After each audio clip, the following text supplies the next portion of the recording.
তুই আমার জিনিস হাত দিবি না, দে আমার বই বলছি, দে দে আমার বই, তুই আমার কিচ্ছু জিনিস হাত দিবি না। কোন পাকা জানে মই দিলাম দোকানটা সাধুর কাছ থেকে জিনিস তাবিজে না তোর গুলে খাই দেবো। তুই আমার পিছন ছাড়বি না। চুপ করে, স্যার আসছে, স্যার আসছে। Good morning sir.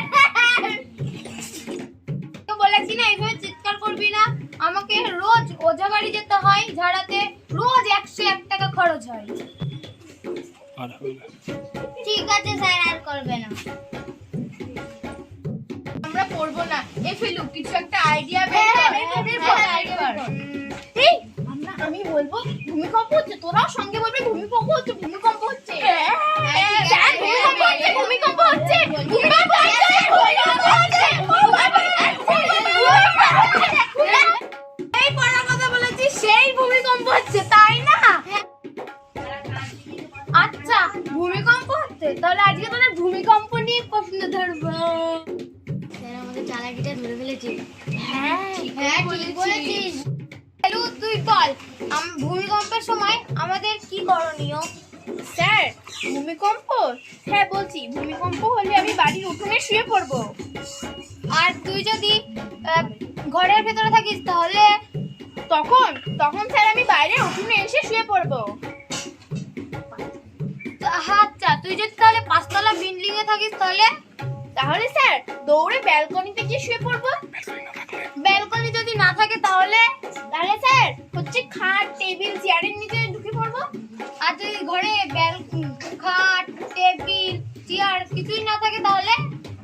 স্যার আপনি তো দেখছি আমাকে ভূমিকম্পে ফেলেই ছাড়বেন। আমি আমাকে যতদিন না উপরওয়ালা ডাকছে, যতই ভূমিকম্প আকাশকম্প বা জলকম্প হোক, আমি কখনোই যাব না। স্যার আপনি যদি আমার মতো ভূমিকম্পে পড়তেন তাহলে কি হতো? আমি যদি 5 তলা বিল্ডিং এ থাকতাম তাহলে আমি বিল্ডিং থেকে নিচে লাফ দিতাম, কিন্তু আমার হাত পা সব ভেঙে যেত আর ভেঙে বসে থাকতাম। তাও তোদের মতন গরুদের তো আমাকে পড়াতে হতো না, বুঝলি? বাস স্যার আপনি তো আমাদের রোজই প্রশ্ন ধরেন, তো আজকে আমি আপনাকে একটা প্রশ্ন ধরি। প্রশ্ন আমাকে ধর দেখি, কিন্তু যেন উল্টো পাল্টা প্রশ্ন ধরিস না। দুধ আর বিড়ালের মধ্যে মিল কোথায়? দুধ আর বিড়ালের মধ্যে মিল আছে নাকি? হ্যাঁ স্যার আছে তো। দুধ থেকে ছানা তৈরি হয় আর বিড়ালে ছানা দেয়। দেখেছিস, আবার ভুলভাল প্রশ্ন করছিস। স্যার আমি আপনাকে একটা প্রশ্ন করব স্যার। তুই আবার প্রশ্ন করবি? আচ্ছা কর। স্কুলের সঙ্গে চাল আর ডালের কি মিল? হ্যাঁ, স্কুলের সঙ্গে চাল আর ডালের আবার কি মিল হবে? কেন স্যার, মিড ডে মিল? হ্যাঁ, তুই তো শুধু ওই মিড ডে মিলই খেতে পারিস, পড়াশোনাতে একটু করতে পারিস না। সবাই পড়া করেছিস? বল তো কেবলি রিলেশন কাকে বলে? বলবো স্যার? বলছি স্যার, বউ বানানোর স্বপ্ন দেখিয়ে একটা মেয়ের জীবন নষ্ট করাকেই বর্তমান যুগে রিলেশন বলে স্যার। বলতো মেয়েরা কি সত্যি টাকার উপরে লোভ করে? হ্যাঁ স্যার, মেয়েরা সত্যি টাকার উপর লোভ করে, কিন্তু এটা শুনিনি যে কোনো মেয়ে শ্বশুর বাড়ির যৌতুকের জন্য তার স্বামীর সঙ্গে মারামারি করে। এই বস, আর গাবলু বলতো কখন বাঙালিরা সবচেয়ে বেশি মজা পায়? হ্যাঁ স্যার বলছি, নাচ গান নাটক এসব দেখে সবাই হলো আনন্দ পায় না, পাড়ার লোকে ঝগড়া বাঁধলে সেসব দেখে মানুষ আনন্দ পায় স্যার। হয়েছে? এটা তুই ঠিক বলেছিস। এবার বস। এই কেবলি তুই এবার উঠতো, তোকে আরেকটা প্রশ্ন করব। স্যার উঠেছি, বলেন। বলতো তোর প্রিয় বন্ধু তোকে কতটা ভালোবাসে? স্যার আমার প্রিয় বন্ধু আমাকে অনেক ভালোবাসে।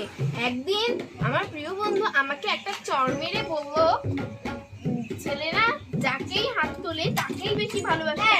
আমি তারপরে আমার বন্ধুকে চড় ঘুষি লাথি মেরে চিৎ করে ফেলে দিয়ে বললাম, কি হয়েছে, আমি তোমাকে কম ভালোবাসি? এই তুই এটা কি বললি? কেন স্যার? হ্যাঁ ঠিকই তো বললাম। আবারে কেবলি তুই বস, তোকে আর ভালোবাসতে হবে না। ঠিক আছে স্যার, বসলাম।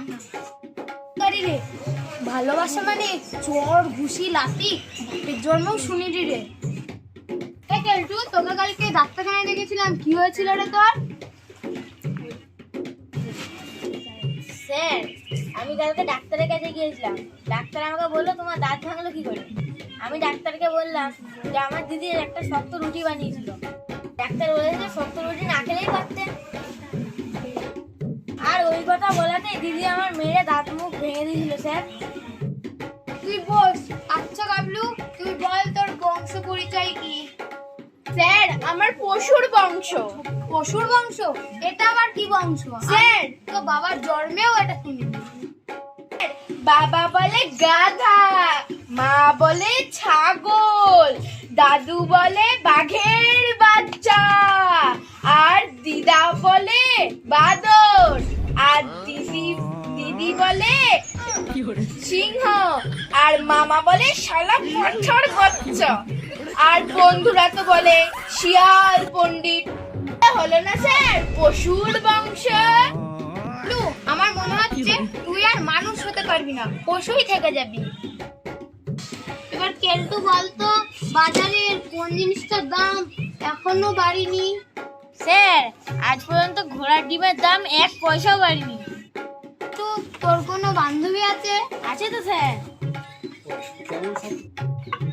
স্যার, সে খুব স্বার্থপর। আমাকে এদিক ওদিক পূর্ব দিকে দেখতে দেয় না, আমাকে মাথা নিচু করে নিচে দেখতে হয়। স্যার, আমি একদিন বাইক চালাতে গিয়েছিলাম, তখন আমাকে মাথা নিচু করে দেখতে হয়েছিল। আর যে আমি মাথা নিচু করে দেখতে গেলাম, হ্যাঁ আমি জ্ঞান ফিরে দেখলাম যে আমি হসপিটালে ভর্তি। হেলু, বলতো এই পৃথিবীতে কটা দেশ আছে? পৃথিবীতে মোট 1টি দেশ আছে, ভারতবর্ষ দেশ, আর বাকিটা সব বিদেশ। জীবনে ফেসবুক সম্পর্কে কিছু বলতে পারবি? স্যার বলছি, আধুনিক সভ্যতার এক যুগান্তকারী আবিষ্কার হলো ফেসবুক। আর কোনো পাতা নেই, তাও তার নাম ফেসবুক। ফেসবুকে বুড়ো বুড়ি কাকা জ্যাঠা মামি মামা সবার সাথে পরিচিত হয়, পাড়ার লোকের সঙ্গে আর পরিচিত হয় না।